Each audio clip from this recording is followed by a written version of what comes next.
তো সম্প্রতি ফেসবুকে একটা পোস্ট ভাইরাল হয়েছে, যেখানে বলা হয়েছে রোজা রাখার কারণে পেটের বাচ্চা মারা গেছে। আবার সেই পোস্টে বলা হয়েছে গর্ভাবস্থায় রোজা না রাখতে। তো আসলে কি এমনটা হতে পারে কিনা, চল না আজকে সেটা দেখি।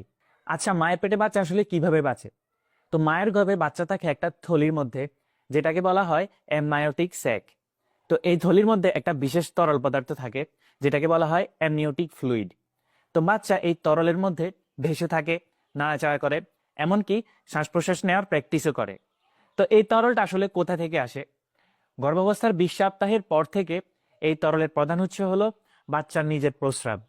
হ্যাঁ, ঠিকই শুনেছেন, আসলে বাচ্চা নিজে প্রস্রাব করে এই তরলটা তৈরি করে এবং সেই তরলটা আবার নিজেই গিলে ফেলে। তো এটা কিন্তু নোংরা না, এটা আল্লাহর বানানো একটা নিখুঁত পরিষ্কার সার্কুলেশন সিস্টেম। তো এই গিলে ফেলা আর প্রস্রাব করার ব্যালেন্সই তরলের পরিমাণটা ঠিক রাখে। তো এই তরলটা বাচ্চাকে বাইরের আঘাত থেকে রক্ষা করে, তাপমাত্রা ঠিক রাখে এবং সবচেয়ে গুরুত্বপূর্ণ যেটা, ফুসফুস এবং কিডনির সঠিক বিকাশে সাহায্য করে। তো আল্লাহ এভাবেই গর্ভের ভিতর এক বিস্ময়কর ব্যবস্থা তৈরি করে রেখেছে। তো তাহলে মা রোজা রাখলে কি আসলে বাচ্চা মারা যাবে কিনা? উত্তরটা হচ্ছে না, তবে একটা লিমিট আছে। বাচ্চার খাবারটা মূলত আসে প্লাসেন্টার মাধ্যমে, নাভির রশিটা বেয়ে। তো মায়ের রক্তের গ্লুকোজই আসলে বাচ্চার প্রধান শক্তি। তো দীর্ঘক্ষণ মা যদি না খেয়ে থাকে তাহলে মায়ের শরীরে গ্লুকোজটা কমবে, তখন শরীরের চর্বিটা ভেঙে কিটোন বডি তৈরি করতে পারে, যেটা মূলত বাচ্চার জন্য ক্ষতিকর। আর পানি না খেলে অনেক সময় ডিহাইড্রেশন হয়, ফলে প্লাসেন্টায় রক্ত প্রবাহটা কমে যায়। তো সময়ের আগে এই কারণে প্রসবের ঝুঁকিটাও কিন্তু বেড়ে যায়। তো ওই পোস্টটা আবার কমেন্টে বলেছেন, ডাক্তার বলেছে পানি কম খাওয়ার কারণে নাকি বাচ্চা মারা গেছে। তো এটা কিন্তু সত্যি হতে পারে, কিন্তু এখানে আসল কথাটা আমাদেরকে বুঝতে হবে।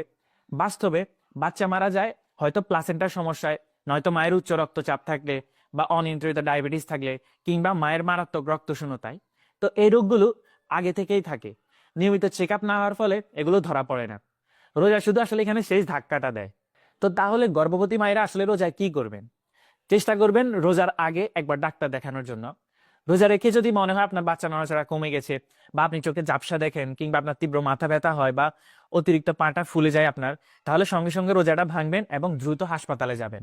আর আমাদের ইসলামের বিধানেও কিন্তু বলা আছে, মা কিংবা বাচ্চার যদি ক্ষতির আশঙ্কা থাকে তাহলে রোজা না রাখতে। আল্লাহ তার বান্দাকে কখনো কষ্ট দিতে চান না। তো এমন যদি সমস্যা হয় তাহলে অবশ্যই ডাক্তারের সাথে কথা বলুন, আপনার নিজের শরীরটাকে বুঝুন। সবাই সুস্থ থাকুন, সচেতন থাকুন।